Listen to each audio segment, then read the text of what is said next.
Here's the list. Attitude diseases. Number 1 is indifference. The shrug of the shoulder. The guy's not even concerned. He's just drifting. This is called the mild approach to life, a disease known as mildness. The guy says, well, I can't see getting all that worked up.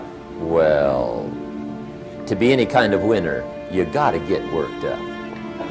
There's one problem with drift. You cannot drift to the top of the mountain.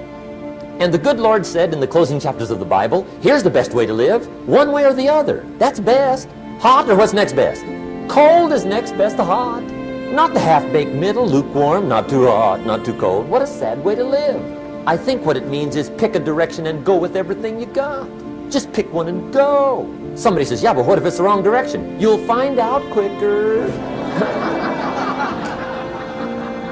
It won't take you 25 years to wake up and say, oh no, I've been walking the wrong road. I told my staff the other day, next best to prosperity is adversity. If one doesn't get you, pray for the other. We all do better from one of 2 reasons, inspiration or desperation. And I don't wish anything bad on you tonight, but if you're not inspired, I hope a wagon comes down your rut. Whatever it takes to get you to try harder, read more, set your goals, and go for it. Somebody asked me one time, what quality would I pick if I wanted to work with somebody? And you know what I picked first? Number 1, strong feeling. Please, number 1, give me somebody that feels strong. About most anything, I don't even care. Just so they believe it. Even if they disagree with me. Wonderful. Just so they disagree vigorously. I'm not saying it's easy to win those kind of people to your point of view, but I'd rather do that than to try to resurrect people from the dead. Pump them up every month, pump them up, pump them up.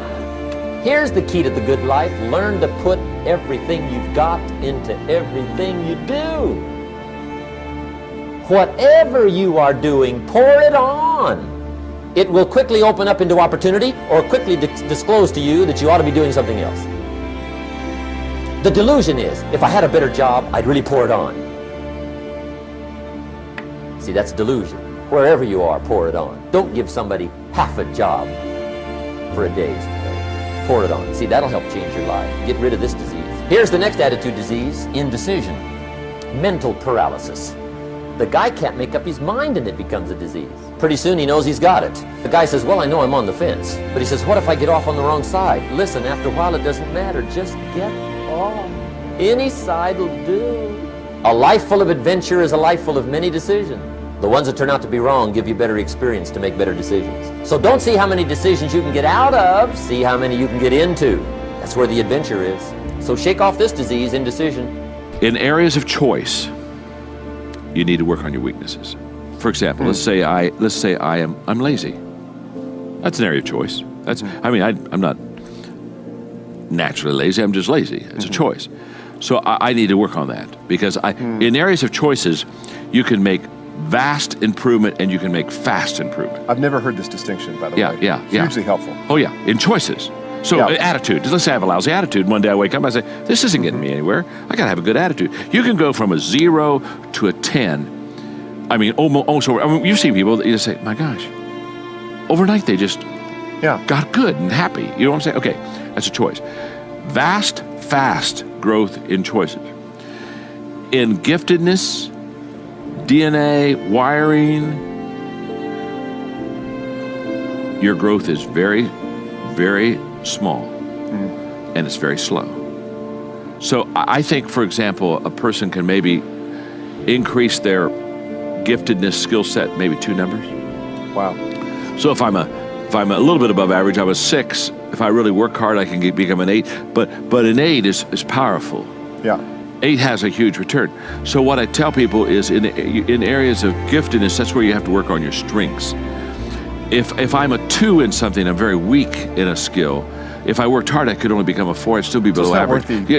So what I tell people is, you got to ask yourself, is it going to give me the return? So in the area of strengths, you got to pour yourself into the things that you're already good at, because that'll really set you apart from average. Yeah. But in areas of choices, Go for those weaknesses, because you and I don't you know people that are highly skilled but they have a lousy attitude, or they're not self-disciplined, and they're never going to get anywhere, and they're not going to get anywhere because they didn't. So in areas of choices, work on your weaknesses, but in areas of strengths and skills, just work on your strengths. I tell our young people, I say to you right now, stop looking for employment. Why don't you position yourself differently and look for deployment? To be employed means that somebody else is benefiting from your energy. To deploy yourself means that you are using your own energy to be productive.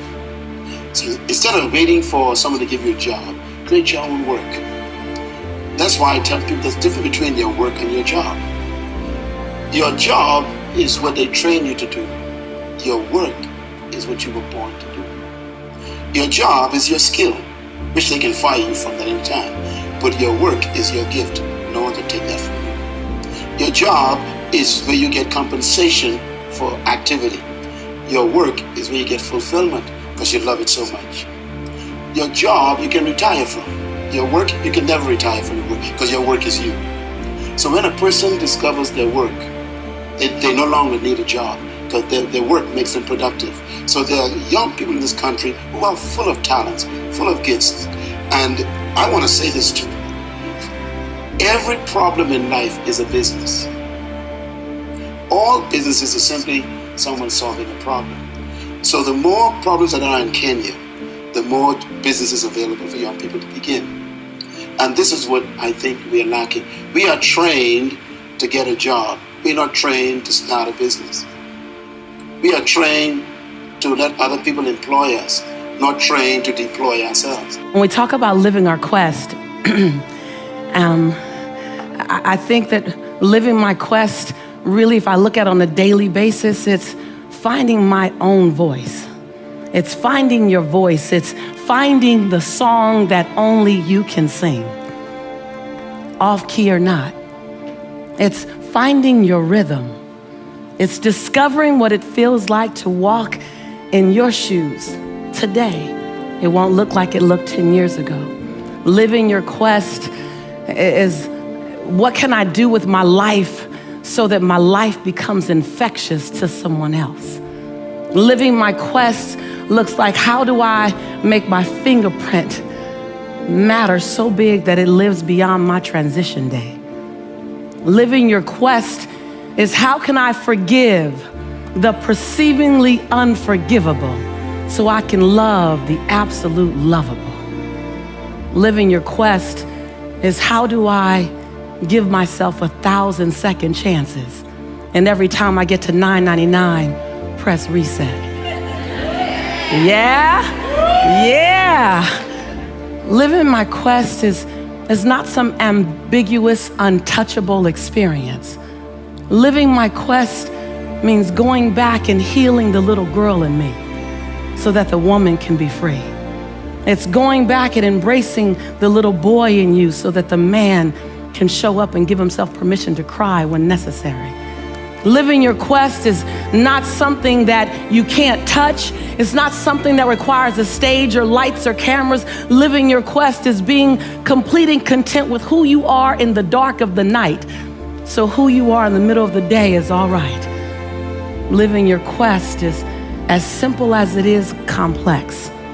Living your quest is about giving yourself permission, say permission, on a daily basis to become the next best version of yourself. Living your quest is not holding yourself hostage to old decisions, not holding yourself hostage to shame, blame, guilt, regret, and anger. Living your quest is about recognizing that every day I can be reborn to my possibility. See, living your quest is as internal and personal as it is public. Living your quest is about recognizing that you have brilliance in you and not being willing to dim your light one more day. Living your quest means not being afraid of the genius in you, even though you have doubt. Living your quest is recognizing that you get to sing your song off tune, that you can get to live in perfection while you master imperfection.